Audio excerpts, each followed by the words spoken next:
After a few announcements, fellow board member Elric will announce our speaker tonight. Thank you very much for contributing to the donation baskets. It's our main form of income, and it helps us to produce these programs and other programs that we produce in the community. Let me introduce myself first. Apologies. I'm Mark Iwanicki. I'm on the board of the Young Association of Western Mass as the treasurer. So I keep track of all of those things that come to us. Thank you again. Please connect with us through Facebook or Twitter or Instagram. These are all social media avenues that you can connect with us and direct other people to connect with us as well. There's lots of announcements, and there's always a event that's created on Facebook for you to keep track of. And Facebook's kind of nice because it reminds you that you have an event coming up. So you can connect with us through there.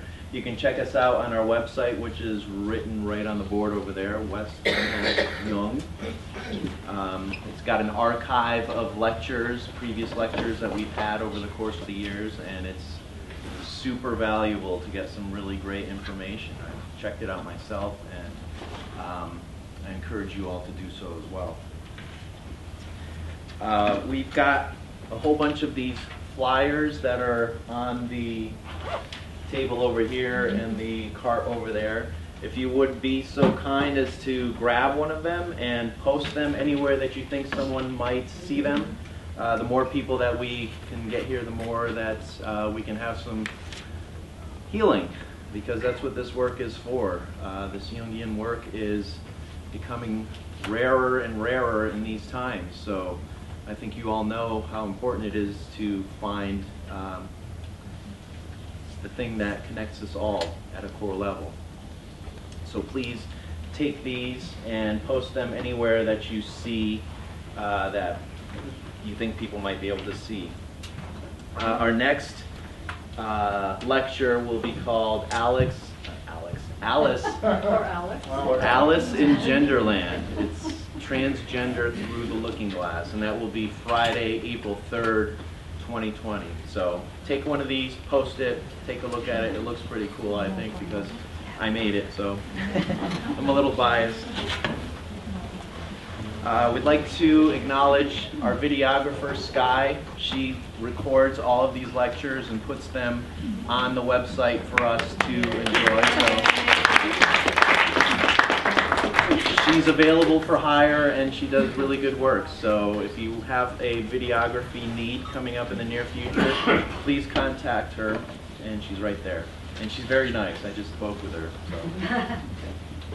So. As usual, our lectures pretty much go all the way through to the end, so if you need to use the bathroom, please just get up and go. I believe there's one on this floor. Yeah, there's a couple of them. That way, and then there's Across one and down. across and down. Thank you. Let me see here. Also, show of hands. I want to know, we kind of want to know where we're connecting with people, so I'd like to know where you heard about us or where you heard about this lecture in particular if you're new here. Actually, first, any new people here who've never been here before? Wow. Okay. Just call out where did you hear of us? Okay, word of mouth. Anyone else? Emails. Word of mouth. Word of mouth. Website. Any social media people? No? Okay, I guess I got to do a better job. So, another announcement, we've got two wonderful programs being conducted by our speaker tonight, Erica Lorenz. One of them is called the Expressive Approach to Dreams, and it's a workshop. It's happening tomorrow at 9:30 a.m. If you would like to participate, please contact Erica afterwards, and she will give you the details. Erica is also conducting a dream group called Embodying the Dream. It starts on April 1st, and it's not a joke. It's April 1st. And that'll go for 8 Wednesdays from 6 to 7:30. And again, if you'd like to attend either of those workshops or groups, please contact Erica. So, without further ado, if we don't have your email address yet and you would like to be on our email list, I'm putting this on the table. Please sign up. Oh, yes. There was an interview on Valley Free Radio. Did anyone by any chance catch that? It was with Erica. 1, 2. Okay. And there's also an article in the mag. Oh, you want to talk about that? Okay. I will let Elric do that. It's a perfect segue because now why don't I just introduce Elric for him to say a few more words and then introduce our speaker. So thank you all for coming. Wonderful to see you. Please talk more about this to people you know. Salon. And after, man, I got some wonderful coaches here. Thank you so much. After the lecture tonight, there's a group of us that go to Packard's Grill, which is on Masonic Street, to talk a little bit more about the things that we talk about here. You can talk to me after the lecture, and I'll let you know where we're going. And it's a fun time. Just sit around, have a beer or a tea or whatever, and just talk about what we talk about here. So. And they have great food. And they have what? Great food. Yes. And they give us a special room. And yes, special room in the back, very quiet. It's not very loud, so please come, and it'll be fun. So, let me get out of your way. Elric, please continue. Thank you. My name is Elric Walker. I'm on the board. I have the great honor tonight to introduce our speaker, Erica Lorenz.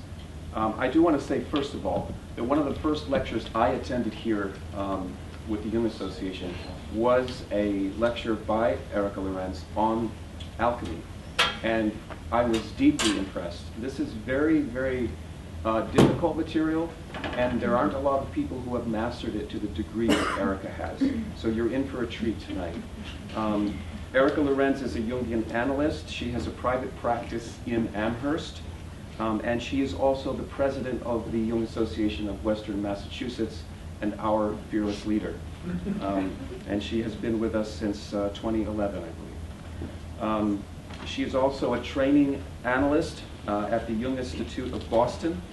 She has lectured and facilitated workshops throughout the United States and Canada. And she also has ongoing workshops in the Valley, as Mark mentioned. So please speak with her about that. I also want to alert everyone that there's a wonderful article in many hands this month. I will leave copies for you to pick one up if you'd like. Erica was interviewed, and it's a wonderful, wonderful interview. So please take a look at that. And without further ado, I'd like to introduce you to Erica Lorenz.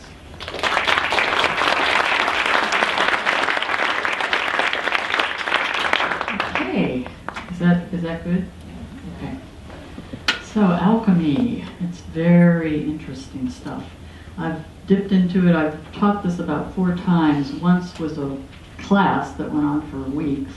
Another was a whole day. Then last time I did 3 hours, and now I'm trying to put it into 2 hours. So we'll see what happens, because you can talk forever about this. It's amazing. And every time I dip into it, and every time I read more about it or listen to a webinar or something, I get a whole new hit of it. And this time I just sort of felt like I went to another level. So we'll see what comes out.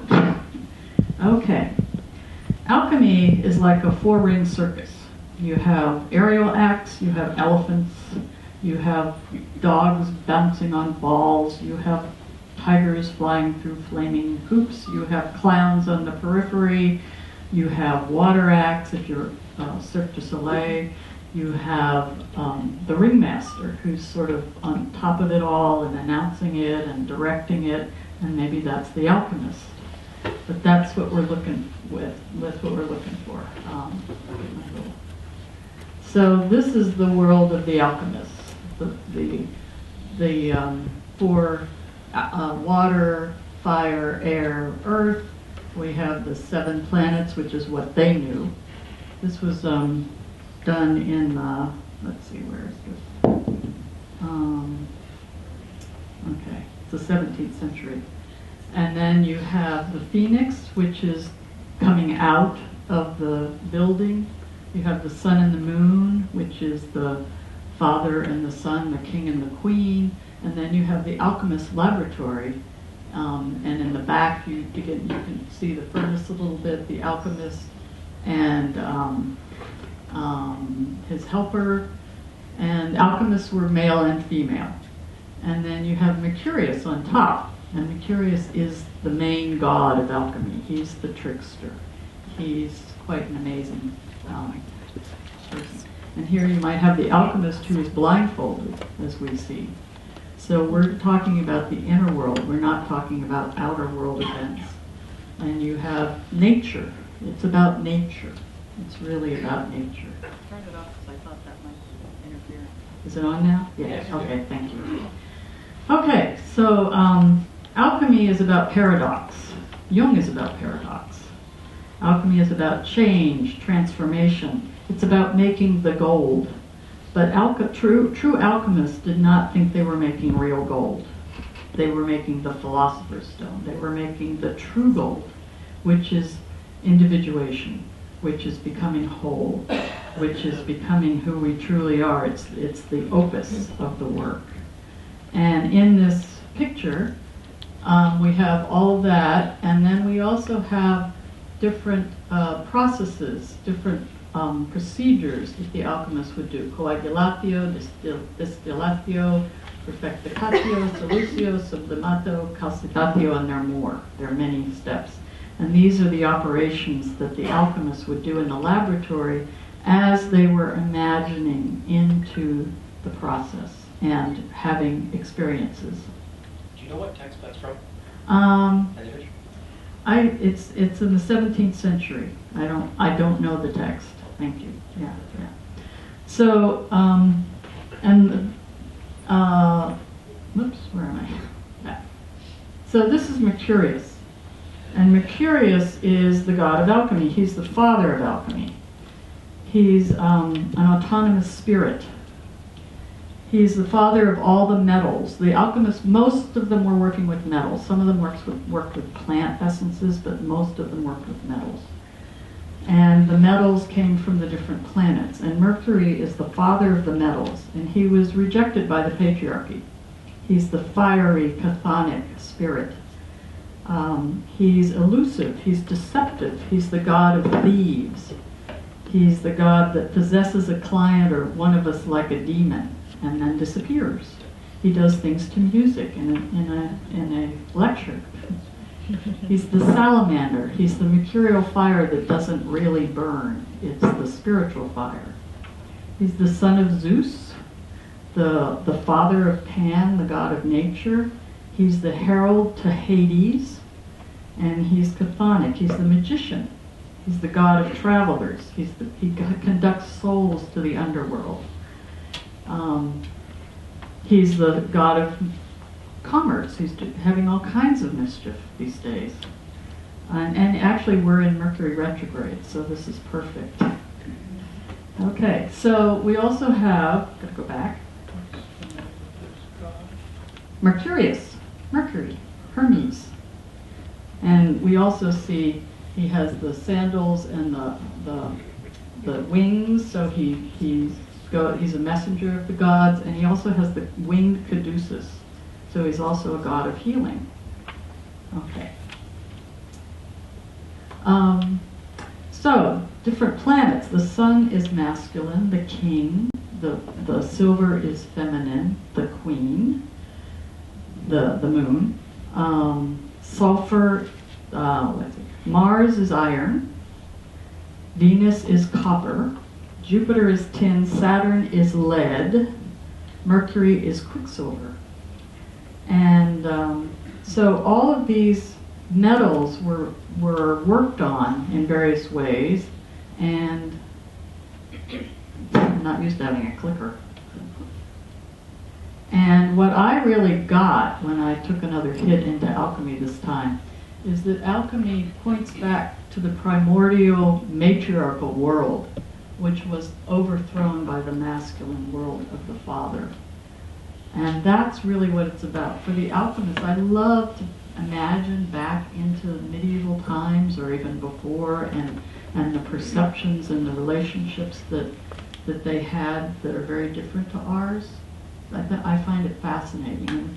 And so if you take the medieval mind, and alchemy actually started 35,000 BC, if you take the medieval mind, the world was alive, the world was animated. The world, this is what they were working with. They were finding the spirit in matter, and they were working with it. They were helping to reanimate it, and the alchemists in Europe were doing the Inquisition. So it was really a counter-revolution to the Catholic Church that was saying that, yeah. When you said 35,000 BC, what were you referring to? 3,500, sorry. I'm sorry. That's I'll get to that. Don't worry. Yeah. Okay. So it was really a counterbalance to the Catholic Church that was basically saying you can't have a relationship to God unless it's through a priest. We own the relationship to God. And alchemists are saying, no, you don't. You can have direct experience, but it's through matter. It's through nature. So I love these alchemical pictures. They're just amazing. This one was also in the 17th century, which was the zenith in Western Europe of alchemy. And here we have Mother Nature. She's nurturing. And in the back you have the city, which is consciousness. But we're talking about nature. We're talking about getting to another level of consciousness. And you have the animals. Nature is very much a part of this. Jung speculated that probably the unconscious has a material aspect, which would be why it knows matter. If this were so, then there would be a dim or vague phenomena of consciousness even in inorganic matter. That's quite a thought, isn't it? Inorganic matter has consciousness. The Sufis said when body becomes spirit and spirit becomes body, we enter a new realm of experience, which Jung coined the psychoid. We have subtle body experiences. So here is nature guiding the alchemist. And again, they're going away from the city, away from consciousness, into the wilderness, and the alchemist, look at his glasses. He might even be blind. He has to wear very special glasses. He doesn't know where he's going, which is what we're doing when we don't know where we're going, when we're having a psychological process. And he has his little lamp of consciousness that he's trying to light the way, but he's following her footsteps. He's following her footsteps. Alchemists believed any substance has its own nature. We might say energy, grade, or pattern, and that this existed not only on a concrete material plane, but on an emotional, mental, and spiritual plane as well. While alchemists maneuvered physical properties in our space-time world, he was also interacting with other dimensions characterized by timeless oneness. That sounds fairly spiritual, doesn't it? So here is the alchemist looking out into the cosmos. And the alchemist actually believed, it was believed back then, that there was a bubble around the earth. And the stars were openings, that the cosmic energy and the energy from the planets came through and came to the earth. So we have all the machinations, all the planets out there, and the alchemist is seeing into other dimensions. And we have the moon and the sun, very important, the queen and the king of alchemy. So let's stay with that one for a minute. So Jung, I believed, was destined to learn about alchemy. He wrote 3 books at least, and many articles on alchemy. And when he transcribed the Red Book from his Black Book journals, the Red Book is a beautiful book, calligraphy, of his journey into the unconscious. It went on for 4 years, and he carefully transcribed it into a beautiful red leather book. And he also did beautiful paintings. I'll show you a few of them. And so he worked on this book. He went through his journey from 1913 to 1917 after he broke with Freud. And then he worked on the Red Book for many years until he discovered alchemy. And then the epilogue of the Red Book says in 1959, it says, "My acquaintance with alchemy took me away from the Red Book. To the superficial observer, it will appear like madness. It would have developed into one had I not been able to absorb the overpowering force of the original experiences. With the help of alchemy, I could finally arrange them into a whole and understand. I always knew these experiences contained something precious." And the Red Book, this experience, was the Rosetta Stone for Jung. It's what he spent the rest of his life trying to understand. And he read mythology, spiritual traditions, everything he could get his hands on, fairy tales, folk tales, philosophy, albeit he was an incredibly well-read man. But Jung had experienced connection with alchemy since he was 15. When he was 15, he had an imagination that he lived in a castle. And there was a copper column or big column cable running from the battlements to the basement where there was a laboratory. And Jung was making gold in this fantasy out of a mysterious substance which the copper cable drew down from the cosmos, out of the air. And copper has to do with Venus. Copper has to do with Aphrodite. And then in 2012, when he wrote the thing about what takes us to the maternal primordial world, that was in 2012, which was the book that separated him from Freud. So he was writing about this in 2012 before he knew anything about it. 1912. Nice. Oh, that's an interesting slip. All right. Like I said, invite Mercury in. Okay, so in 2012, he had a number of dreams. Oh, well, you know what I mean. 1912, he had a number of dreams. One, he was on the Italian, he was in Italy in a tower, and he was sitting in a gold Renaissance chair. And in front of him was this beautiful emerald table. And his children were there too, and a white bird descended and became a little girl who was 8 years old. And she ran off with the children, and they were playing. And then she had gold blonde hair, and she came back, and she put her arms around Jung's neck, and then she vanished. And a voice said, "Only in the wee hours of the night can I transform myself into a human being, while the male dove is busy with the 12 dead." And he had quite an extensive visionary experience with the 12 dead, which is the scrutinies, which is the end of the Red Book. So he had that dream in 2012, and the other dream he had, let's see, and then in 1926, he had a dream. He was in a library in another wing of his house, and it was very medieval in the 16th, 17th century. And there were some embellished copper engravings with symbols, which later he knew were alchemical. He didn't know alchemical symbols. It wasn't until later. And the green emerald table in the first dream is the 800 CE, is the first relic we have from alchemy, of the alchemical symbols that are written on it. So he didn't know about that. What? It was on an emerald table. Yes, it was an emerald table. Yes. So that's the other dream he had. And then, let's see. And then in, another 1926 dream.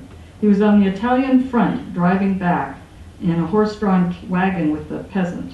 And they go over a bridge and through a tunnel, and then they drive into a courtyard. And the gates slam shut.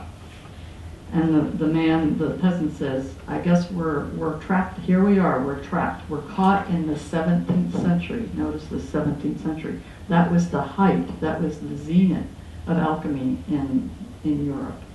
And Jung said, now we shall be caught for years, but we'll get out someday. And that was 2 years before Richard Wilhelm, who translated the I Ching, sent Jung a copy that he had translated of The Secret of the Golden Flower, which he wrote, and which he wrote a preface to. And it's a Chinese alchemical book. And that was the first book that he got of alchemy. And he was fascinated by it. And then, so he started collecting alchemical books. And he would open them and he'd go, I don't understand any of this. This is nonsense. And he'd put it away. But the symbols kept drawing him. That he kept being curious about them. And he finally began reading them and collecting them. And he finally began to see patterns in the symbolism. So,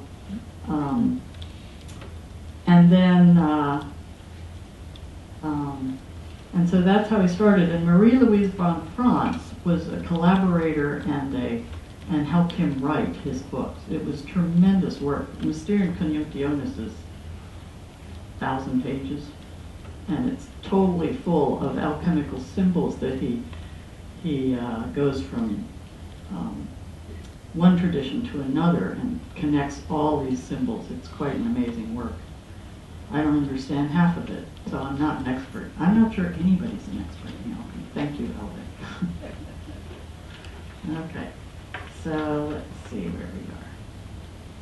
So this is the Splendor Soulless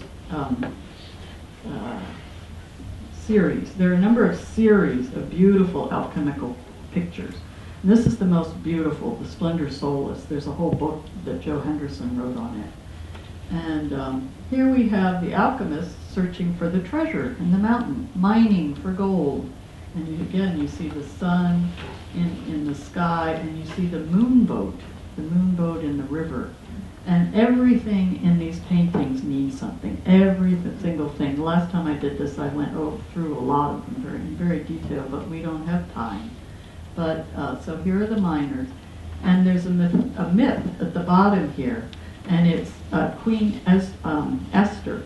She's Jewish, and she is being crowned by a king, and the king has decided to reject his queen because all she cares about is beauty, and she won't even come out and show her beauty.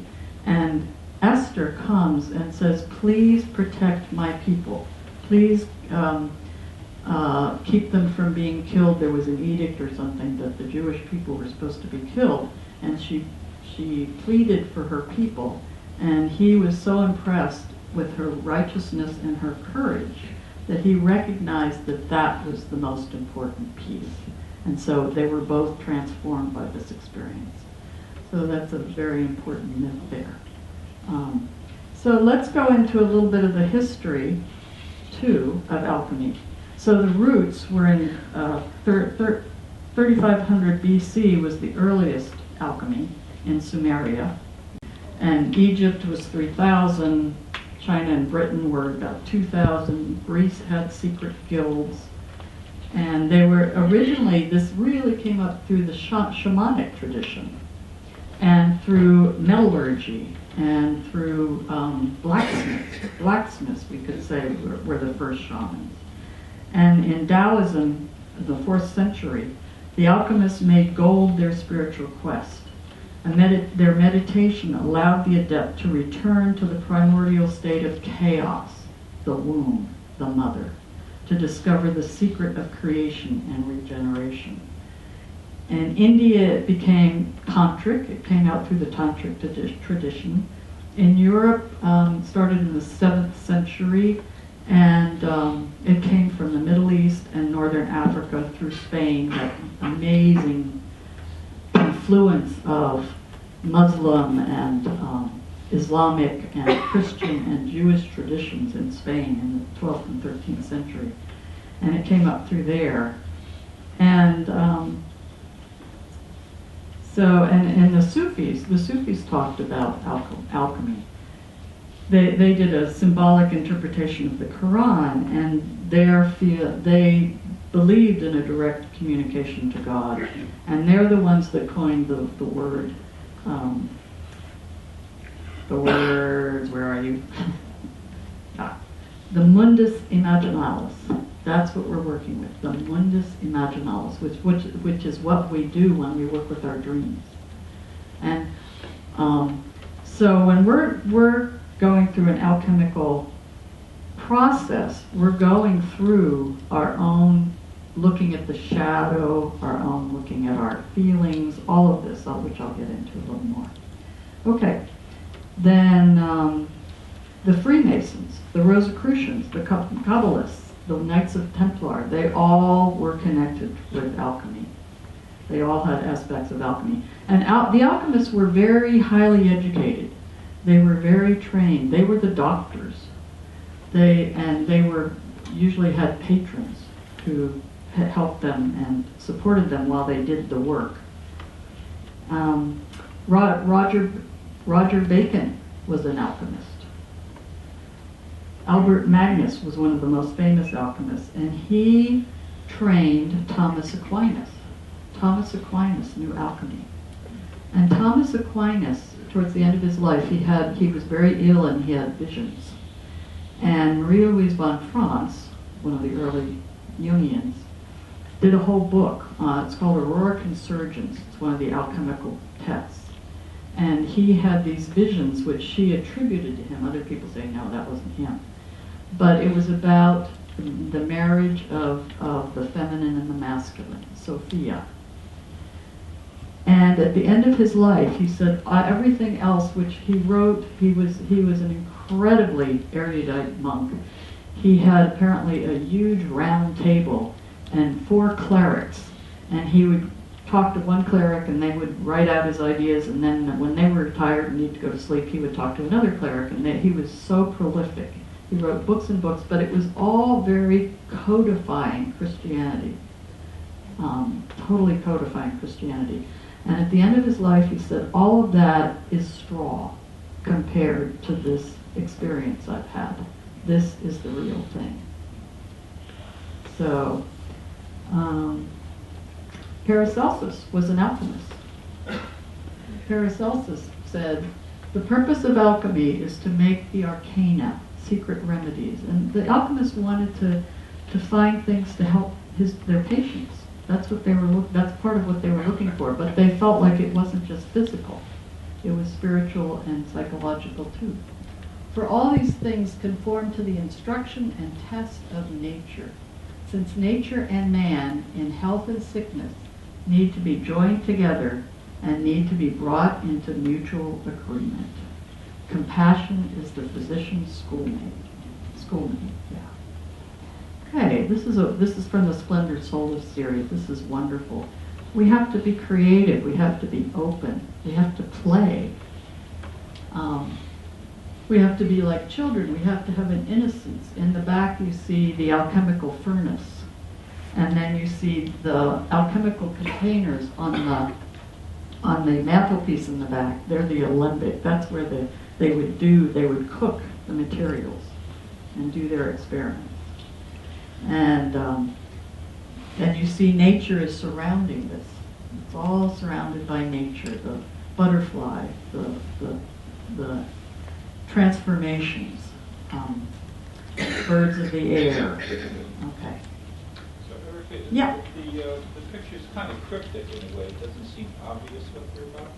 Was that actually disguised because the alchemists were under the guise of the church that they had? I think that's part of it. That was definitely part of it. I think some of their writing was disguised to keep them safe.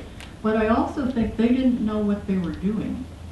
You know, they didn't really understand what was happening. They were doing all this stuff, and they were trying to transcribe it into some sort of language, so that, and there could be maybe, so other people could decipher it and understand it. So they were writing their experiences, and then they were also, in their experiences, they were also describing what they were doing with the lead or the silver or the whatever metals that they were working with. So it was very archaic, their language, and very symbolic. That's what Jung finally realized. It was totally symbolic. Yeah. But Yeah. I'm saying a lot of the talk about metallic kinds of things, or maybe a camouflage with the spiritual transformation they're looking for. Well, it wasn't a The church camouflage. without a No, it wasn't a camouflage. What it was, because they were having experiences as they were cooking these things and evaporating them and putting them in water and doing all these chemical experiments. It's like the metals had spirit. They were talking to the spirit in the metal. They were talking to the life in the metal, and that's one reason it's so archaic. It's so odd because the only way you can talk about this stuff is in the imaginal, right? I mean, that's the way dreams talk to us. So that's the only way they could figure out. It wasn't about just physical transformation. It was about their emotional, spiritual process. Does that help some? Yeah. But I think there was. I mean, yeah, they could have been held by the Inquisition at any particular moment. Absolutely. Okay. So then when Descartes came along in 1619, of course, things had built up to Descartes, but Descartes came along and alchemy began to split into natural philosophy and science. And Western scientific rationalism began, which is where we are today. And Jung's call was to come back to the nature in us. And the last piece, in 1796, Samuel Hahnemann developed homeopathy. And that's sort of our little modern connection to the essences of these materials, both inorganic and plants and all that. Okay, so what they were working in was the Alembic. It was called the Alembic. And von Franz says, vessel is a symbol for the attitude which prevents anything from escaping outside.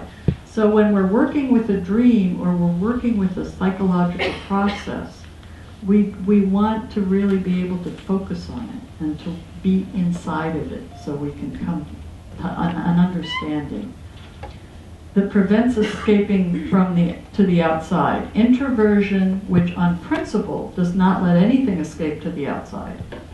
The illusion that the whole trouble lies outside of oneself has to come to an end, and things have to be looked at from within. That's what Jung saw in alchemy. That it was an outward, inward process that the alchemists were going through, where they could begin to understand their own psychological and spiritual dimensions and go inside. Let's stop for a minute and talk for a few minutes. Anybody have any thoughts or questions, like Joe? Yeah, Chris. Can you say more about what they were actually doing physically, and how did that translate to some kind of an inner experience? Yeah, you have to. This is why it's so fascinating to try to get inside the mind of that time. That they weren't just doing something out there. It was all together. It's like they were they were melting silver. As they were melting the silver, using various chemicals to do that, to experiment on the silver, it's like they were a part of it. It's like they were speaking to the spirit of the metal and the spirit of what was going on. That was the spirit in them. So there was a mutual relationship. This is really what I got on such a deep level this time. It was alive. They weren't just playing with silver. Silver was alive. Silver was telling them about their feminine. Silver was speaking to them about qualities that silver had. Does that make any sense? Do you think we've lost that capacity? I do. Oh, okay. Maybe not in this room. Uh-huh. I mean, we're all here because we're interested in this stuff. But if you go to outside in scientific rationalism, it's only physical. You have to keep it out there. I mean, physics, I think, has come to this because physics would say that the observer and the observed change each other. So that was sort of another level that finally began to come out from Western science. Yeah, maybe that helps. Yeah. Then, It's not fully formed, but you talk about the split between philosophy and science. I'm just looking at the split between inside and outside. Right. What do they think outside is? Are they fundamentally different? And is there something alchemical that has to happen in the outside world? Like if you're taking this in and keeping it in, what is the outside then? What does it do to the outside? what? Like, can they be interchangeable? I mean, Yes, absolutely. the outside can be inside and all that? Yes, and I mean, I think this is very interesting, this quote by von Franz, is that in order to do the inner process, we may be, life may be giving us issues. We may have issues with our boss or our partner or our children or who knows, with the economy, with coronavirus, with the Negredo that we are in this country, in the world. But we have to be in a relationship to it so that we can really understand it ultimately from ourselves, and how the outside and the inside are the same, right? Yeah. Is this sort of like what you talked about before about the idea that there are living symbols that come up from the unconscious that we then in waking world relate to through symbolic activity to kind of make a feedback loop between the two levels of our consciousness? Is that kind of what the alchemists are doing here? Yeah. Okay. Mm-hmm. Yeah, like we have a dream, and a dream speaks very specifically to what's going on in our life. It's amazing. It will when we work with a dream, it'll say, this is the problem, and this is how you're dealing with it, and you might want to look at it this way. So it's taking the outside world, and then we are trying to figure out what is my relationship to my inside world and the outside world. That's what we're doing in analysis, that's what we're doing in therapy, that's what we're doing in spiritual traditions, really. Okay? Any other thoughts? There. I believe that when they did the most recent book on diagnostics, and forgotten what it is they do every so often. DSM-5? Yeah. DSM-5, yeah. Yeah. The mental health There diagnostics. was a big furor around it because whoever was in charge of authoring this book wanted to identify introversion as a pathology. Right. Well, we've pathologized everything, haven't we? But the Jungians and many, many others, thank God, were outraged at this, that this was the ultimate sacrifice of what you're presenting tonight, namely the inner world, the connection with the natural world as a symbolic experience. Yes, yes. And on and on. Yeah, Fortunately, they backed off and allowed for a much more balanced appreciation of introversion and what its purpose was. Thank you. And we obviously, thanks to Jung, have come here because it makes so much sense to us. And we have, in one way or another, found healing. Thank you. Yeah. Is this beginning to make some sense to people? because it's very archaic in some ways, but we aren't used to thinking of the inner world as alive and as related to our true nature. What we're looking for is our true nature. That's what the philosopher's stone is. It's our true nature on a psychological and spiritual dimension. Okay? Did you have some thoughts? Okay. Yeah, Joe. Just getting back to your earlier reference that Jung wrote the introduction to The Secret of the Golden Flower, Mm-hmm. and that was an esoteric Chinese text. Yes. But that book has nothing to do with metals. It's all about the transformation of the consciousness within, Mhm. create subtle bodies that would give a person Right. eternal life. Mm-hmm. So it had nothing to do with transferring material things, or Mhm. transferring the consciousness within. And that's ultimately what was going on.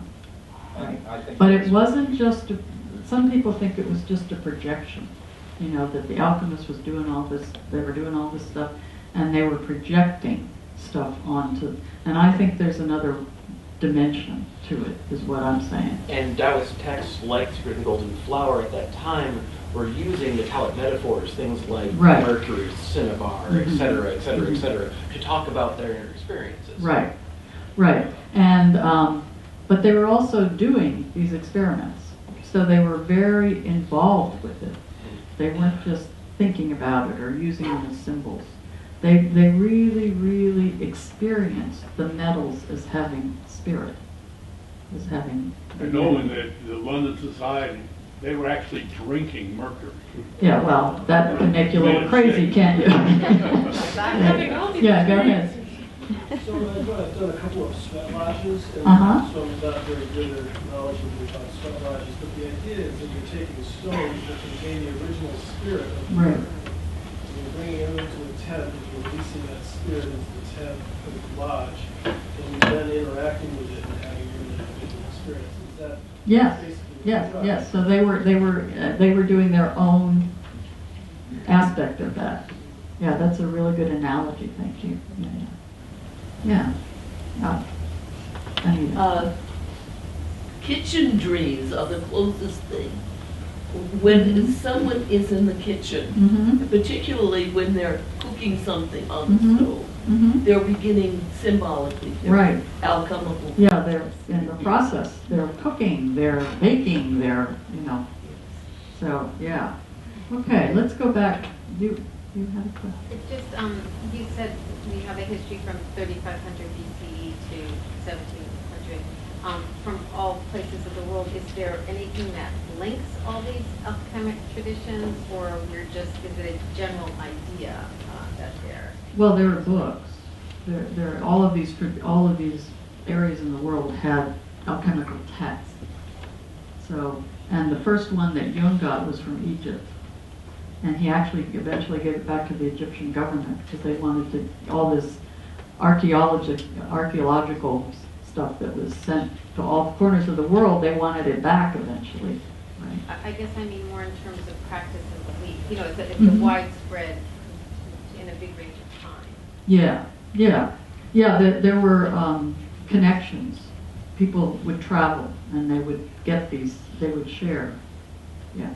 Though you have to realize in every mythology, like China would have a different sort of dress on it.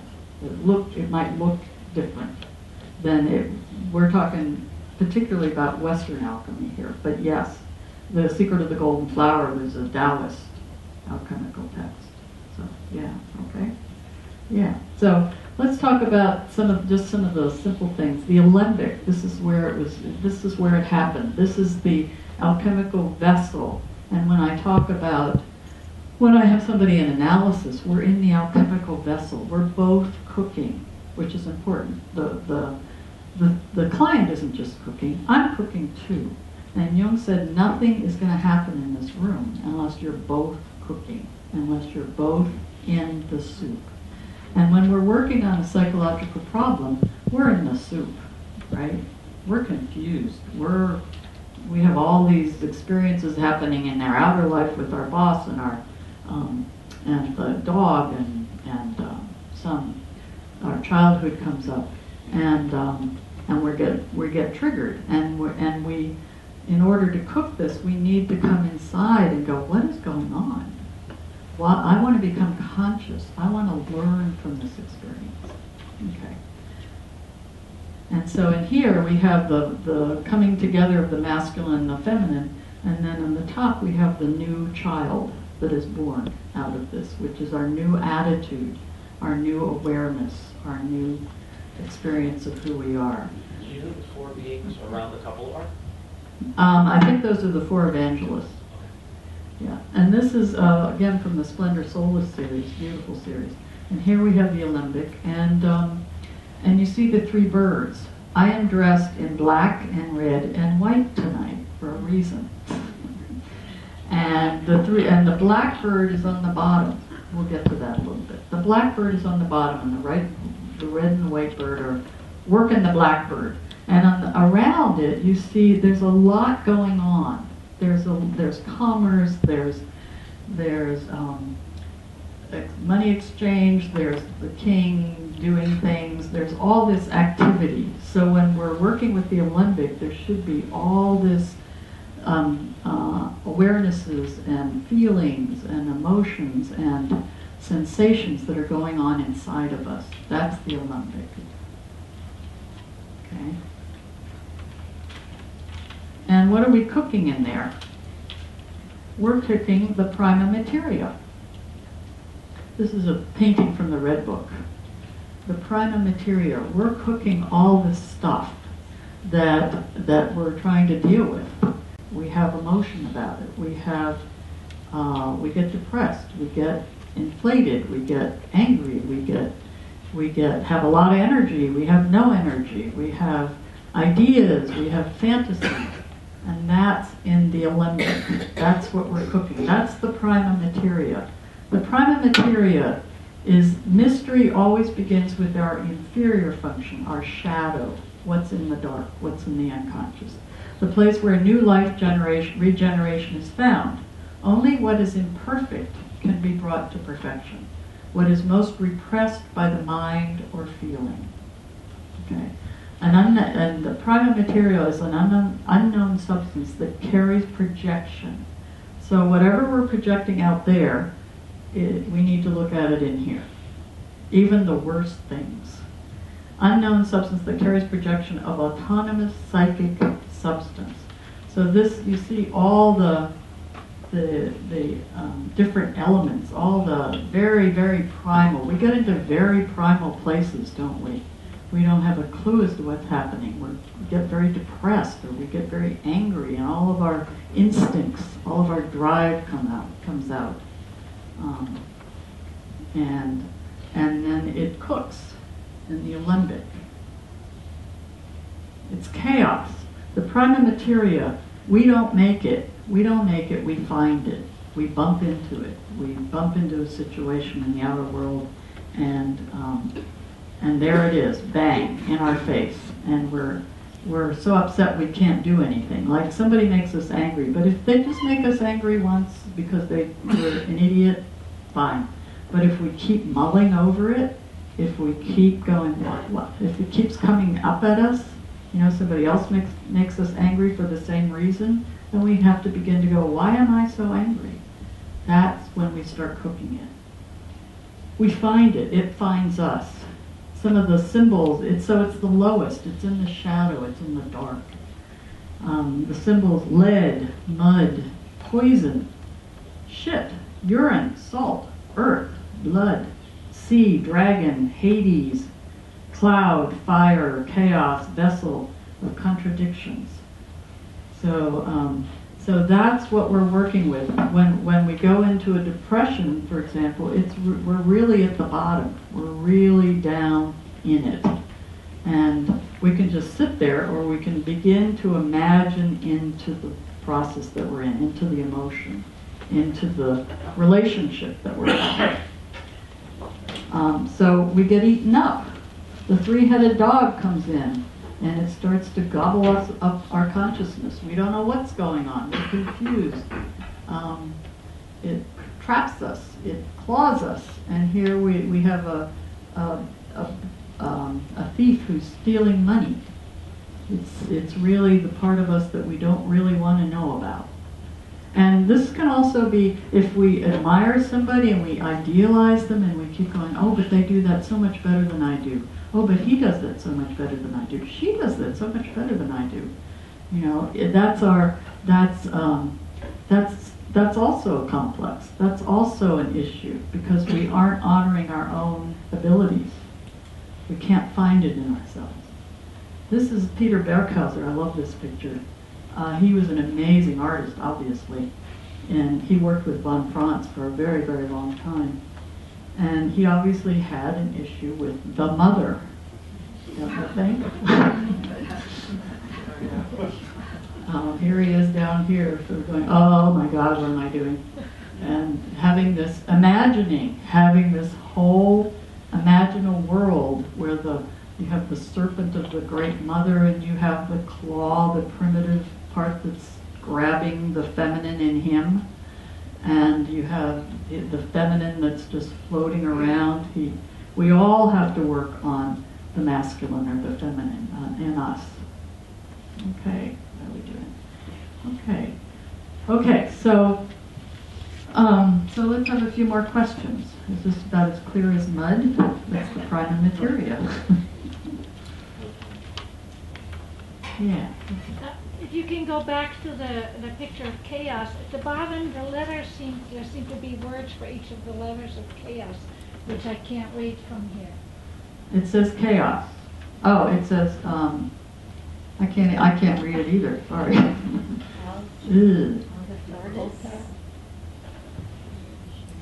Niger is one. Yeah, I don't know. Yeah. Secreta, secret is the last one. So in secrets. I'm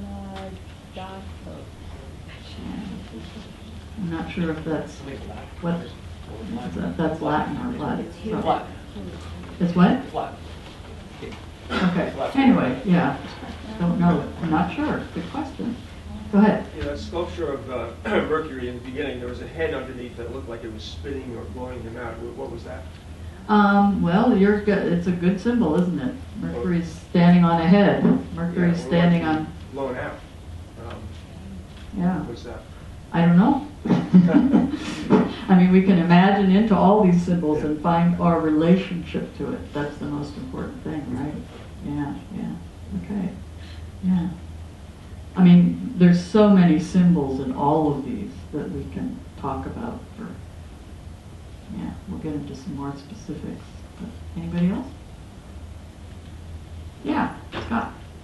Question, so at the beginning you said, the purpose of the alchemists, they were trying to not transform true gold, but they were looking for... Not real gold. Right. Mm-hmm. The Philosopher's Stone, individuation. Yeah. And if I understand, the Red Book was drawn from 7 Black Books. And after he finished writing the Red Book, he turned towards alchemy. Right. But the first text that he was given, The Secret of the Golden Flower, was that the catalyst for him beyond the dream that he had, that dream? Well, he had a number of dreams before that, before the dream that I said was 2012, 20, and 1926, 1928 is when he read The Secret of the Golden Flower. And he went, oh, this is important. I want to understand this. This speaks to me. And out of the juncture where he said everything I had rolled before this is straw. That's Thomas Aquinas. Okay. That's Thomas Aquinas, yeah. Anybody else? Yeah. Hey. This is probably a can of worms. Sure, well, but alchemy is a can of worms. That's right. When I listen to this kind of thing, and we're going back to the primordial nature mother, and there were already people, the witches, the pagans, the heathens, doing this stuff all along and still are. And what's interesting to me is that there's this like heady, erudite book thing, and then there are these people who like are kind of still doing this. And I just kind of don't know how to think about. Well, both the of those alchemists were doing it. Uh-huh. What Jung was trying to do when he started reading, when Jung read the alchemical texts, he went, oh my God, this is what my journey was about. This is how to understand what all these different figures I met in the unconscious. This is, and all the processes I went through, and all the dark parts and the inflated, beautiful, finding my spirit guides. This is talking about that. And so what he was trying to do was like, okay, I really want to understand this process. Uh-huh. You know, I want to understand this process for modern people, so I can help people go through their deep, underlying, unconscious processes, and they're growing and they're becoming conscious. That's what this is about. That helps, thank you. Yeah, yeah. It's good to get questions, because then I can really, yeah. Oh, sorry. Go ahead. Erica, you said that some of the people worked with plant medicine. Some of them did, Do you not know as which many. ones? What? Do you know I which- don't know. So many. I mean, an alchemist would work with so many, you know, everything. Yeah. So if you were working with plant medicines, you would have been working with thousands of plants. Yeah, there's like a whole sort of thing where you're talking about making an alcohol tincture out of a plant, then taking the leftover herbal chunks of that and burning them and adding the ashes back to the. Yeah. Who knows? I mean, we don't That sort of know thing. everything they were doing. Agrippa has Yeah. some great references, which I don't know. What? Agrippa has some great references. Mhm. Yeah. Okay.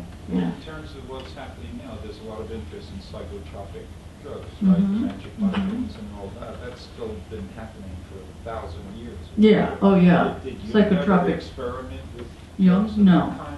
Never No, ever Jung didn't, you know, he didn't need to. He was already having his visions and his experiences. Yeah, yeah, yeah. I won't get into my history. Oh my. Okay. So remember oh, go ahead. I can't stop thinking about the series Breaking Bad. The what? Breaking Bad series where Mhm. this guy is a meth lab person who is transforming chemicals into meth, and it's a whole series, and it just seems like a dark metaphor of alchemy. Yeah, yeah, that's, I'd be curious to know if anybody else has thought about it. yeah. That's, yeah. Okay. So remember the black, red, and bird in the Alembic? Okay. So the initial stage is the Negredo. It's the dark initial stage. It's chaos. In this massa confusa, where we're all mixed up and confused, the elements are in conflict and repel each other. In other words, my view of myself suddenly doesn't make sense in relationship to something in my life. I'm in contradiction to something in my life, and I need to take it apart. All connections are dissolved. Dissolution is a prerequisite for redemption. So we have to fall apart to come back together. We have to die to have a rebirth. Okay? We have to be, I love Von Franz, she's so wonderful. We have to be stripped of every idea, intellectual concept, before we can approach the light. Just when the Negredo, that dark place we're in, is at its worst, a secret birth takes place in the unconscious. So here's wonderful hope when you're struggling mightily. And I think that our culture is in a Negredo. You know, we're in a very dark time. The shadow has come up big time. And in denial at the same time. Well, I don't think we're in denial like we were. I think we were in denial more before. I think it's becoming so visible. I hope. Just all of us. So, and the world. We're in a Negredo. Okay? And many, many cultures have talked about these phases of the eons. Okay. So, so this is an image of the chaos of the Negredo. It's a black cloud, it's confusion, we're bewildered. The cloud of unknowing. Can we stay with the cloud of unknowing and stay in our psychological, spiritual process and not have a clue? That's really hard. Because the Western mind, we want to fix it. That's what they want to do with the DSM-5. We want to fix it. We want to figure it out and drug it and fix it and whatever. It dissolves our defenses on a psychic body level. And so a new self-structure can happen. So a new birth can happen. And it's something that we experience over and over and over again. Here's the black sun. I love this image. So the black sun, I'm not sure whether it's coming up or going down. It's a little hard to tell. But it's in a landscape. Again, consciousness is way in the back, and everything's died. Everything's been burnt, as in calcinatio, or the water has evaporated. But if you see, there's green with little gold. At the deepest level of Negredo, there's a new secret life happening in the unconscious. And around it, you see all these butterflies and animals that have to do with transformation in nature. Okay. So we sit in that for a while and ponder it and fuss with it and go through it. And then hopefully we come to the Albedo. After a long process of inner development and realization, the projection is withdrawn. Whatever we're thinking about that person out there suddenly is no longer out there. It's in us. And a sort of peace establishes itself. One becomes quiet and can look at the thing from an objective angle, we hope. So we haven't really fully embraced it yet, but we're getting insights. We're going, oh, I understand why I'm so angry. I understand why I'm crying all the time. I understand something. And we can look at it. We can step back. I had a client years ago who said, if I can just get an inch away from my complex, just an inch, then I can look at it and not get consumed by my whatever emotion is going on. Accept the shadow, that it enriches our lives, and affirm a new, healthier attitude towards pain and problems, new relationships to contents from the unconscious, and we can work with them. Active imagination. So we're not just in a passive relationship to it. We're actually able to actively close our eyes or do whatever and actually go into the feeling or the situation and have an imaginal, mundus imaginalis part to it. Yes? Is this the red bird? The red bird? Or the white? Was it associated with Thank you. The white bird. Yeah. The black bird was the Negredo, obviously. This is the white bird. Thank you. Yeah. Yeah. Okay. These particular transformations, I believe, are associated with the sunrise and sunset. So the albedo is actually that time just at dawn. Yeah. When the sky, the horizon is gray, the sun hasn't actually risen yet. And the Negredo obviously is the night. Yeah, exactly. Yeah, yeah. And these are phases of the work. Okay, these aren't actually operations. This is sort of a phase where a lot of stuff is going on. As we know, when we're in it, when we're in the Negredo, we know we're in the Negredo. When we're in the albedo, and this is from the Red Book. It's a beautiful image of it, isn't it? So we have the golden dawn happening, but we also have the moon at the top, and the self, the biggest self, is in the middle of the tree, maybe cooking still. And here we have an image of, another beautiful image of the Alembic and the peacock in the Alembic. The peacock has the black tail feathers, but each black tail feather, black is the Negredo.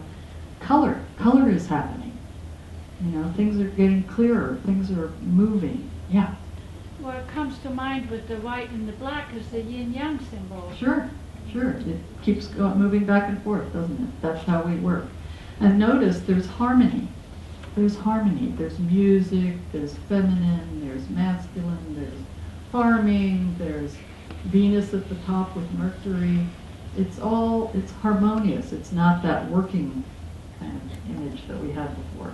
This is an image that I love, mine right Craighead. The sound of the Rio Grande. It's the calling in the night. It's the lightning. It's the moon and the howling, and we're alive. Okay. The the third phase, and there are other phases, but these are sort of the major ones. If somebody mentions this, you'll go, oh, I know what that is. So the rubedo. The rubedo, but in the sense of whiteness, one does not live in the true sense of the word. It's a sort of abstract, ideal state. In order for it to come alive, it must have blood, the redness of life. Blood alone can reanimate a glorious state of consciousness. Then the opus is finished. The human soul is completely integrated. At the end of our life. We go through these phases, over and over again. We have bigger transformations and smaller ones. So the redness of life, the blood, this is about coming back into the body. We're getting it in the body. It's not just, we're not just understanding up here. We're really understanding it on a different level. And here's one of my favorite pictures of the rubedo. Here's the black coming out of the mud. And he still has one white arm, doesn't he? He still has one white arm, but he's red. He's red. And he's being greeted by maybe his feminine spirit guide, some elemental being that is protecting him and giving him the red robe of the rubedo. This is when we really get it. We've been working with it, we've had insights, but we really get it. And she has flowers on her dress. And in the distance is like a city, but we're going towards it. We're going towards consciousness. And again, nature is all around. Nature is completely there. And she has the Star of David above her, which is the yin yang. It's the connection between the yin and the yang. Okay? And the crown. Okay. So, let's talk about some let's see. Can I ask a question Yeah. before we move on? Mm-hmm. About the transition and overlap between the three phases. Can you say anything about the subjective experience of that transition? Is there a felt sense that I'm in the Albedo now, it feels better? Mm-hmm. Oh, absolutely. Yeah. Is there a real overlap period Sure. where it sort of feels horrible and better? And Right. Yeah. Yeah. Okay. Yeah. We don't just go whoop whoop. Right. That would be nice, but it doesn't happen. And then the rubedo is like we're integrating it. Mm-hmm. We're knowing how to do it differently in our lives, right? I have a question about the historical, so I presume this is from kind of an old text, right? This They're all illustration? from most of these are from the 1400 or something? in Western in Europe it was 13 to 1700. Okay, so did they come with captions? What did it say, about Oh, the this? pictures? Yeah. Well, this was actually the experience of the alchemists. Okay. They either wrote in very strange symbolic ways or they drew. So They when painted. because Jung sort of popularized the idea of bringing together that alchemy is a metaphor for psychology, it's a perfect metaphor for psychology, but they must have also been conscious if they had a language like this, or do we assume? I'm sort of curious what was said around these I don't know. things. Okay. I don't know. These are alchemical texts that we've found, that have been found. These are alchemical series. Like I said, there are a number of series of different. We had an oral tradition along the side of the book, so the book would be kind of your crypto. Well, not necessarily. Sometimes they wouldn't have an oral thing, but it could be this or both, or Yeah, you have a living practice tradition. Here's the handbook, which is like a comic book that you get along as a reminder. Because you could Perhaps. see this as a mythology, It is a mythology. Absolutely. That's what Jung. The alchemists were a little more precise about it. It looks like a code. Oh, absolutely. As Joe said, it was during the time of the Inquisition, number one. It's just but it's also. I mean, how do you put a psychological or a spiritual experience into language? How do you talk about it? Yeah, I wonder. It just seems odd, they had such a precise kind of language for in the illustration, right? It's sort of consistent. Well, that's what Jung found. Okay. That Jung began to see the patterns. He began to see, there's this symbol used over here, and it's used over here, and it's repeated, and that's how he began to figure it out. It was like he translated it. Yeah. It's like taking hieroglyphics and not knowing anything, and then finally beginning to find the key. Yeah. Right? Sure. Yeah, yeah. So, yeah. So does that mean the Albedo and the Negredo, are those Jung words, or are those words? No, those are alchemical words. They are old Yeah, yeah. words, okay. Yeah, yeah, yeah. Just wondering if, like, we're in the Negredo, and, you know, I don't know how precisely we can see it if we're in the suit. Right. But I mean, That's a problem in this Negredo. Like, but it does feel like we're having an issue with being willing to dissolve. Oh, yeah, we I was fight just it, don't wondering we? if there's similar stuck points in every transition along the way. So like the transition from Albedo to Rebellion. Sure. I think I've got it. I got it. Everybody, I got it, you know? And then you go, no, I don't have. What do I have? I can't remember. Right. I'm wondering if we could, through our working of active imagination, Mhm. if there could be some help from the other side, like Absolutely. like And Albedo to Rebellion could, that moment, if we imagine it, could help us get through our dissolving. Sure, sure. And also the alchemists really got inner help. They really were connected to us. I'm going to call it spirit guide because that's sort of the language that we know a little bit of. But they really did have messages, and that's something, you know, that we don't get at all. That they really were getting new understandings from the spiritual dimension, from the other dimension. Yeah. I just had a question, and I'm still kind of formulating it, but if this is an extensive metaphor, this kind of material science or primitive material science is an extensive metaphor for psychological processes. My question would be, could you talk about what the personal question Jung was up against was? No. That this was the answer to it. Sorry. Because it seems like he was Yep. discovering a religion or a religious set of correspondences in this, Yeah. finding this was a Yeah. law. Okay, wait a minute. I didn't answer that. Well, if you read the Red Book, he went through 4 years of a process, okay?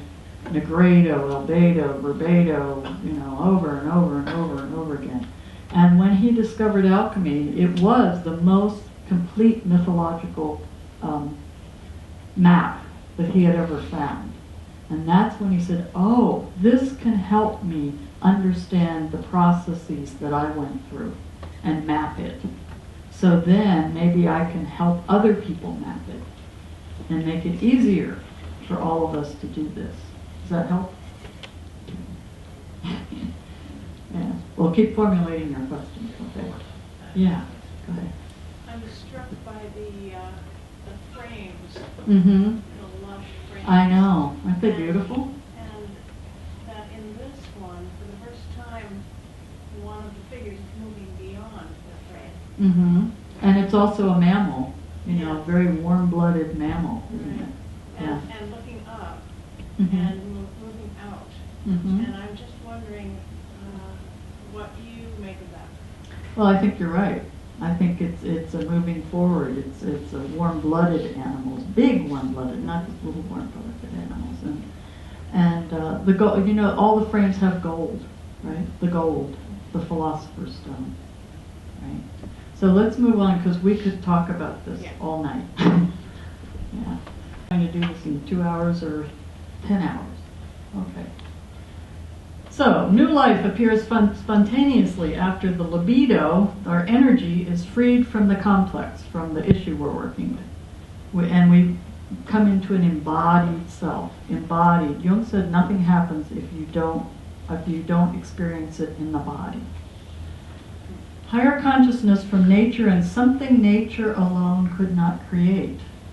Humans recognize themselves as a part of nature and try to live in balance with it. The living Tao. Living Tao. This isn't something abstract. Okay? But isn't that interesting? Consciousness from nature and something nature alone could not create. So it really is the work together of the alchemist and nature that makes this happen. Jung really got ostracized after he got very ill, and he wrote Answer to Job, which made it better. And he got really ostracized because he believed that God needs us, whatever God is. that there is a transformation happening in the archetypal level that is happening on the personal level, that they work together. So this is one of my favorite pictures of the Albedo. This is Sophia. And Sophia is black, but she's white, and she's covered, surrounded by red. And she has green wings, the vegetation, nature, growth, change. She's standing on the moon, the dark Negredo moon.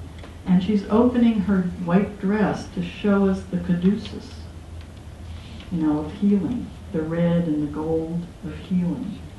Not a beautiful picture? This was back in the 13th century, I think. Late 14th. What? Late 14th. Yeah. Okay. Yeah, late 14th, thank you. Yeah. Okay, so I'm going to go through a couple of the processes, the particular procedures that an alchemist would work on. We can't go through all of them, but I'm going to go through a few of them. We're going to talk about solutio. Solutio, we're in the bath. We're melting. We're dissolving. The alchemist is being cooked. We're cooking in our process. We're in solutio. We don't know what we're feeling. We don't know what we're thinking. This is kind of what I feel like when I start studying alchemy. I'm in the bath. I don't know what's happening. But an important piece here that I love of the image, that you have to keep the bath, you have to keep the fire at the right temperature. If it's too low, it won't cook. If it's too high, everything will burn up. Okay? So when we're working with a process, that's why we might go into therapy or analysis or find some help to sort of modulate the heat or to modulate the cooking so we can move through it. And the dove, which is of course a bird of Aphrodite or Venus, she didn't ascend. She's going from his head up. Okay, so she comes from the alchemical bath. Isn't that interesting? Yeah. So, and then you see all the flowers and the gold around, and the Alembic is right here too. So there's a reference to baptism. Mm-hmm. Yeah, baptism. And the absolutely. Holy Spirit. Yeah, but this is interesting because here she's not descending; she's ascending. Isn't that interesting? So the birth is happening from the bath up, so to speak. So solutio is said to be one of the roots of alchemy. It's the universal solvent. It's the tincture. We're going from a solid to a liquid. We're dissolving things. Tears help dissolve things, okay? Anger has to do with fire. Tears dissolve. We're returning to the undifferentiated state. We can let go. We can realize that we don't know what we're doing. It's okay. We can sit with this. We can cook with it. We're going into the womb for rebirth. Can we trust that if we allow ourselves time and space and quiet, that we can be in the womb, and eventually we will be reborn. It's hard. We descend into the unconscious. Jung didn't talk about ascending much. We do that all the time. All the major religions of the world talk about ascension. That's one reason why Jung said, let's descend. We need to go down. Buddhism doesn't. Right. Well, Buddhism has its own down. But yes, the major religions talk about up. Jung said, let's go down. Let's go back into nature. Let's go back into the body. Let's go back into the unconscious. Because he felt like that's what we were missing. Yeah. So, let's see. So this is what dissolves our fixed ideas about ourselves. I am this. I am that. I know this. I know that. So we need to let go of that. And it allows the energy to move. Eros can be an agent. When we fall in love, we dissolve. If we have somebody that we're working with that we know, we feel their love, we can let go. We can relax. We can get into our difficult places. It's about cleaning. It's about washing. It's about purifying. It's about the dew of the soul, which means recovering our feeling after a barren intellectual abstraction. You know, it's about coming into the heart. This is an interesting one. Inflation. Sorry, but I can't help but think about Trump. he's got this incredible inflation, and inflation can sometimes reach such an excess that it dissolves the personality. I'm just waiting for this to happen. I don't know. Okay. The collective, mob psychology is a dissolving, isn't it? You know, in Germany, I mean, Jung went through World War I and World War II, and he saw this over and over again, that people's rationality and people's morality would just dissolve in the mob. So a teacher, a mentor, a therapist, a spiritual guide could be a dissolving agent so that we can let go and allow a new insight or a new perception or a new way of thinking to come in. In analysis or working with dreams, it's like a place where we can dissolve the misunderstandings. In the picture, he needs assistance. Yes, he needs assistance. Yes. So the alchemists didn't work alone. Right. They had assistants, and they also had a partner, usually of the other sex, so that they were working together. The assistant has red, black, and white. Yeah, there you go. Red, black, and white. There it is. And blue. That's another one. But, okay.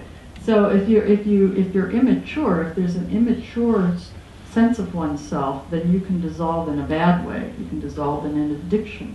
You can dissolve by falling in love and getting lost in somebody else's world and being used or hurt or whatever. Having an encounter of the divine, having a spiritual experience can dissolve you. It takes you to a new level that you don't understand. Okay. Here, the king is dissolving. The old attitude, whoever we thought we were that's not working anymore, needs to dissolve, let go. And there's the sun and the moon. And here's the new prince. But the prince is, notice his robe? It's a little large. He has to grow into it, just like we have to grow into a new way of being or thinking or feeling.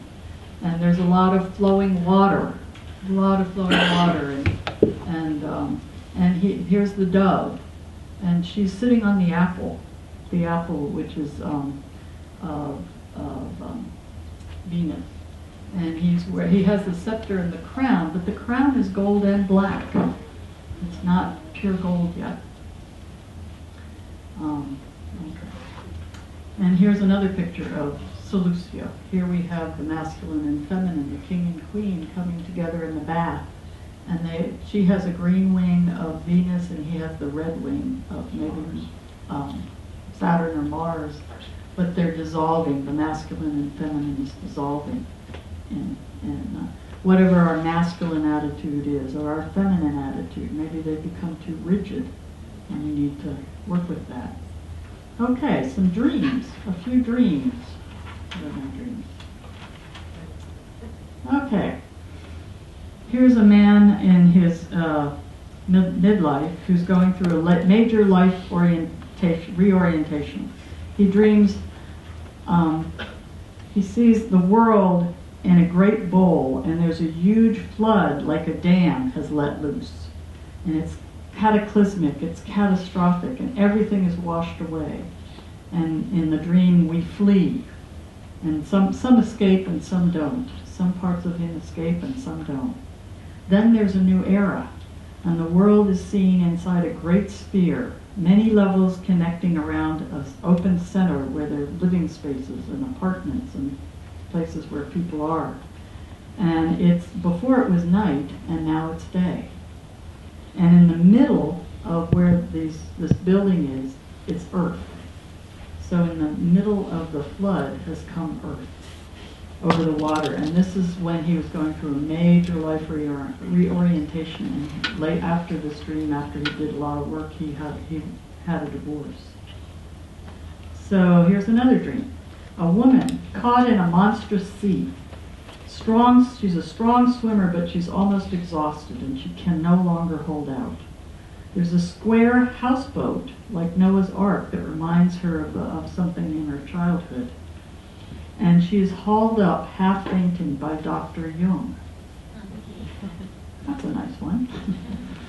And she realizes by finding Jungian work, it helped her to not be totally overwhelmed and go into a nervous breakdown of some sort.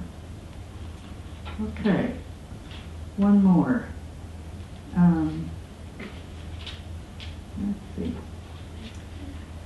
At the center, there's a center of a great city, and this person is watching a vast stream of humanity pass by, every type and description. So these would be parts of themselves that are floating by. And like a great river, and this person is fascinated, and he realizes that this is the dissolution of some very dependent relationships that they were in, that those relationships needed to dissolve and his dependency needed to dissolve. Now, Jung had some very powerful visions before World War I, where he saw Europe just flooded by blood, and animals and all kinds of things floating in it. And what he realized later was that it was telling him about the coming of World War I, but also about his own journey, his own dissolution of all of his intellectual self and all of his old ideas that he needed to let go of. One being this very, very strong masculine part of himself. He needed to let in the feminine. Which in this case was like his identification of his masculine self was as a dry and clear academic, you know. And so he's like letting go of that, and the feminine side being his irrational self. Yeah, he had a dream. It's interesting. He had a dream where he sees Siegfried in a chariot charging down a mountain, and an American Indian shoots Siegfried with an arrow and kills him. And he falls off the chariot, and it starts to rain. You get the imagery there?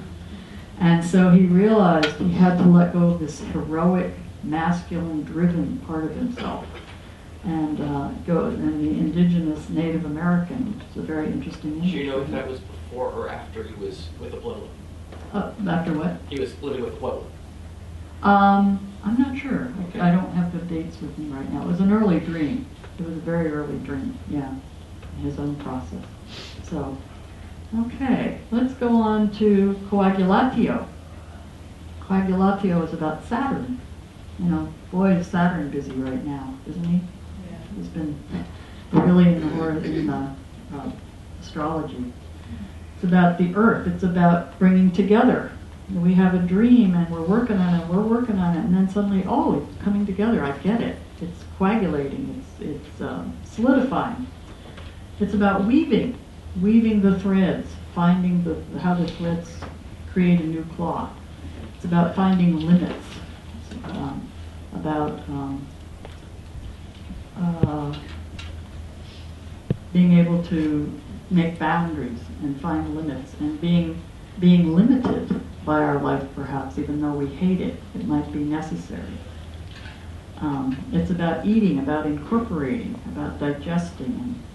And it's about being real. Can I learn to be real with myself and others?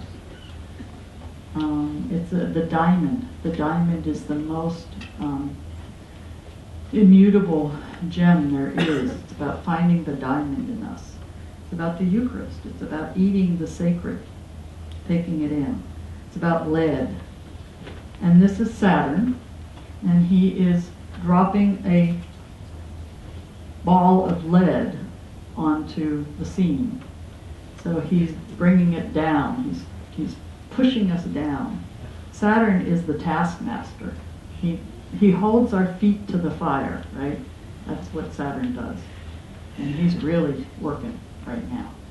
All the creation myths, most of them, have to do with coagulation. In Hindu mythology, the gods create the world by churning. They churned consciousness into being. And in Native American, the otter or whatever animal goes way down and brings up a little piece of dirt and puts it on the turtle or other such thing. So there's a dream. A different man in a major reorientation. The dawn is happening. He's up to his waist in black slime shipped to the horizon. It's the beginning of the world, the first day of creation in his dream. He thrashes his legs and churns, and with great persistent effort for hours in the dream. The ooze begins to harden and become focused. The sun rises, there's a drying up of all the water, and the earth solidifies. He anticipates standing on firm ground. So this would be a nice dream to have if I'm churning my way in a problem I'm trying to solve. It shows that it's going to happen. It's a nice prognostic dream. Yeah. The stone, it almost looks like it's going to fall on something that looks like a chapel. It looks like something like a church or chapel. Sort of like Jung's early dream, right? Well, defecating on the chapel. Yeah. The church, the Protestant church. Yeah, it does look like it's on a church right there. Those crafty alchemists. Yeah. Jung, it's also about translating, say, our emotions into understanding our images. Jung said that when he was able to manage to translate emotions into images, that is to say, to find the images which were concealed in his emotions, he was inwardly calmed and reassured. So that's a coagulation. We work with the dream and the meaning begins to become clear. It comes out. It reveals itself. Here's, this is a coagulation image where the eagle, the eagle who's soaring is limited. The eagle is chained to a little animal, a little bitty animal on the earth to keep it still, or to keep it, bring it down to earth. So when we have some wild fantasy or some impulse to do something and it's not right, we might get chained to the earth somehow. Okay. And there's the alchemist. Erica? Yeah. We need to remember that Jung's weakest function was his feeling. Mm-hmm. So he was happy when he could transfer or translate his feelings into an image. For many people, what they need to do in their growth and transformation is to translate the image into an emotion. Sure. So that would be the solutio or maybe the calcinatio. Somebody might not need to coagulate, right? So we might be too coagulated. All these processes have the positive, we might be stuck in them. So we need something else. Or we might need them to shake us up. Good point, thank you. Okay, so this is a lovely dream. I was in the kitchen and looked into the oven. There was a beautiful roast, completely cooked, a little dry, a little overcooked. And a voice says, "You left it in too long, didn't you?" I acknowledged I had. This was an 82-year-old woman, and 2 weeks later she died. Isn't that a beautiful dream? She left it in just a little long. Yeah. So here's another image of coagulation to me. This is very early. This is like, what, 1900s or, the 12th century? These are the mystics, okay? And they're being pulled off the ladder. Not time. It's not time yet. You have to go back down. You're not ready. When we get inflated or we get in, how many people in here have been into a spiritual inflation at the time, okay? And suddenly it's like, oh darn, back to earth. I can't just stay in that beautiful place all the time. Yeah. Aren't these images amazing? That's an essential too. Yeah, yeah, yeah. Which we might need. If you're too stuck, then you might need to ascend, right?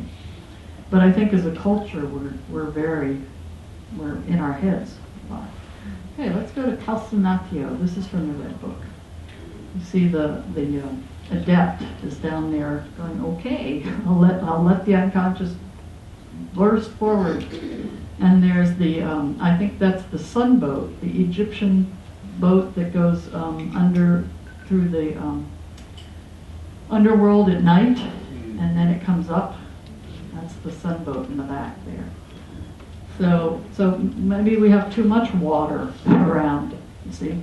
You know, my experience is that some people get depressed and cry all the time, and they might need some fire. Some people have lead with fire, with anger. They might need to get below that to sadness or something. So this was early on in the Red Book, this eruption of the unconscious. And here's the alchemist. I'm going to read a little bit about Calcinatio. It's an intense heating that will dry up if we're too wet, if we're too emotional, it might dry it up. And the mercurial fire is always fluid. It never totally burns. It's instinct. Fire is instinct. It's sexuality. It's passion. It's creativity. It's anger. It's desire. So we might need to find the shadow side, which harbors hungry instinctual desire. We might need to find it in the shadow. Everything's in the shadow that we're not conscious of. And fire separates that from what's fixed to that which is volatile inside of us. The blood is fire. Fire it was equated with blood. So you can become baptized in the blood. In Greece, there was what was the ritual where they were, and you were baptized in the blood of an ox. Do you remember that one? It's a purification ritual you're talking about. Yeah, It's yeah. from Temple of Ephesus. You basically, the bull would be placed over you, the bull's Right. focus lit. Yeah, right. Baptized in the blood, which means to endure intense affect or an ordeal. To endure an intense affect or ordeal. So it's a drying out process. We're waterlogged. It can also be a liberation if we need to get angry, if we need to find affect. It could be a real liberation of that.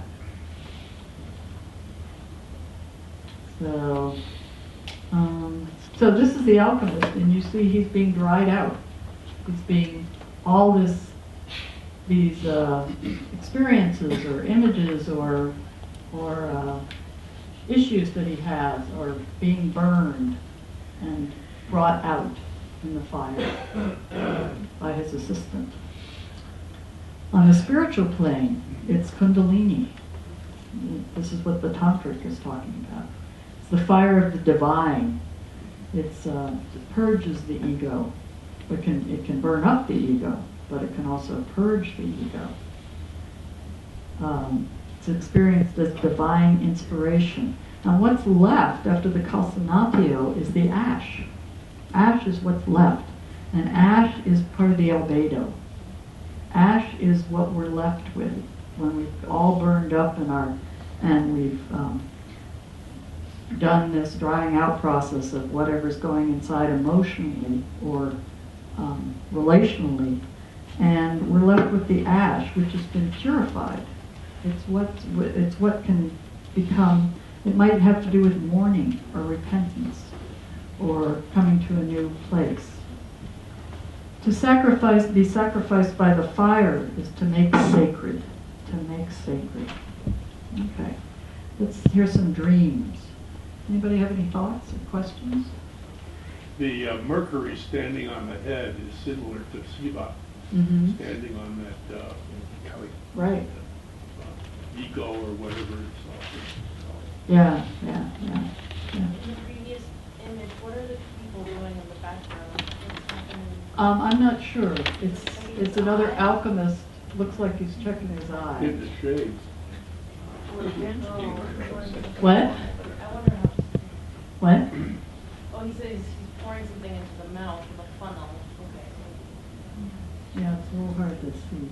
Some Yeah. mercury, yeah. But there's another operation happening in the background. I can't help but think that that person inside the crucible like that is probably what Jung felt like while the Red Book was being written. What Jung felt when? When he was going through the process of the Red Book. Mm-hmm. Like, all these images, oh God. Mm-hmm. Well, he was going through so many of these processes, wasn't he? You know, he was meeting all kinds of aspects of his psyche and spiritual guides and devils, and it was quite intense. So, here's a dream. A woman is bending over a cauldron, and she's holding a ball of fire in her hands, and with nonchalance, no panic or harm, she holds and shapes and squeezes this ball of fire as though it's laundry. The dreamer watches with amazement. And she connected this woman with a Navajo woman that she had seen on some reservation who was making bread. And this dream, she was about to embark on a great major creative project, and so she felt like this was a really wonderful portent to what was going to happen with her creative project. She felt affirmed to go ahead. So another one is a young research scientist who's very brilliant, has just formulated an important discovery. And his professor belittles him. And so, but he replies in great intensity back. And the professor admits he's wrong and apologizes. So this is the dream he had. Excuse me. I am sitting at dinner at a dinner table with guests. Something spills and catches fire on the table. The table is covered with little flames shifting about. It's a beautiful sight. And he awakens thinking of the Pentecost, these little inspirations, these little fire, the Pentecost, the Holy Spirit, the tongues of fire, the creative fire, all of his amazing intellectual, creative process that he was in, that the professor had put down, and it affirmed him. Here's another one. A star enters her room. It's the grandmother. It's her grandmother. She offers her shaman's drum and drumsticks from this woman's child dream. And the drum has red cloth streamers on it, like fire. The grandmother says, "Do not be afraid. The fire is your fire. The creativity is your creativity. Trust it." Okay. Uh-oh. We better get on to Conjunctio. Okay. Conjunctio. This is the last one I'll talk about this evening. So Conjunctio takes place in the underworld in the new moon. There's something born in the dark unconscious. This is a beautiful picture of the spiritual connection with the self and the connection between the male and the female part of ourselves. In alchemy, the uniting of the soul with the body is the miracle of the Conjunctio, by which the lapis, or the philosopher's stone, becomes the living body. The phoenix signifies precisely this moment when we have reemerged, when we're coming up from the ashes. So some of the images of Conjunctio might be gum or glue, something that brings things together, resin, a transforming substance. And so there are different kinds of conjunctios. One is a great conjunctio, which we might have a real awakened experience, a spiritual experience. And the others, we're always having conjunctios when the opposites were working with the judge in us and the rebel and the judge and the rebel and the judge and the rebel, and we're really getting to know these parts of ourselves. And finally, they begin to come together. There's a marriage. There's a sacred marriage, and a new awareness, a new attitude is born out of that, where then we aren't pulled by either the judge or the rebel in us. No. And here's a process of conjunctio. here we have the king and the queen, the masculine, feminine principles. And the soul is going up to heaven. The soul is going away as this process is happening. And then the dew which portends a new birth, comes. And then the soul is returning back to the combined couple. And you see that it's one person now. See? And the raven, we still have the raven down here, which says, you never get rid of the dark. There's always another process to go through. There's always something new to learn. Love is a very important theme in alchemy. It binds the opposites together and helps to motivate the alchemist on their quest. The creation of the stone and the experience of the conjunctio is a feeling experience beyond description. That's why it's so hard for them to talk about it, to write about it. It's a felt ecstatic vision, a knowing of knowledge, a budding forth of wisdom, the feeling processes of alchemy. So,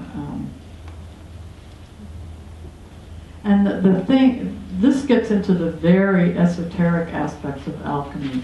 They say once the lapis is created, it projects itself and multiplies itself. So to me, that's like we get a new attitude or we get a new connection to ourselves, and people feel it. It's contagious. I had a spiritual experience when I was 16 once. I can't remember it now, but I totally knew who I was and what I was doing here. It was wonderful. And I went back to prep school, and girls, and I was very shy, girls kept coming up to me and telling me all their problems because they had a sense that I knew something. I didn't, but and then eventually that experience faded, and I had to find it on another level. So we all have those experiences of understanding something on that level. So the big conjunctio is with the divine, of course. And it's not that that's separate from our psychology. It's not. It comes out of the ground of our being, and we each have a relationship to the divine that is individual. It's not just Christ. Christ might really work for somebody, and Buddha might work for somebody, and Venus might work for somebody, and the Shiva might work, all these, there are millions of images of God, but that's what the biggest self is. It's each one of us has an individual experience and connection to the divine. Okay. So, this is Alex Gray. Anybody know Alex Gray's work? Yeah. So, Jung had a vision in 1944, which was when he was working on his major alchemical work. He was very, very ill, and he had a nurse who brought in food. And he had imagined that she was an old Jewish woman with a blue halo, and that he was at the wedding of Tiferet and Malkuth, that he was at the sacred wedding. And then he was at a Kabbalistic wedding, and he felt, I am the marriage. And he was in this incredible blissful space. And then it moved to the marriage of the Lamb in Jerusalem. And then he walked up a wide valley to a classical amphitheater, and there was the Hieros Gomos, the sacred marriage. And men and women were dancing, and there were flower-decked couches, and Zeus and Hera were consummating the mystic marriage from the Iliad. And night after night, he said, I floated in a state of purest bliss through around the images of all creation. And when he got well and he came out of that, he did not want to come back. Who would? But he had to come back and do another, whatever else he had to do. And that was 1944. He died in 1961. So this was one of the most profound, and this is when he was working on the Mysterium Conjunctionis, which is his huge book about the sacred marriage. So, okay, so any thoughts or questions to end? That was a quick 2 hours.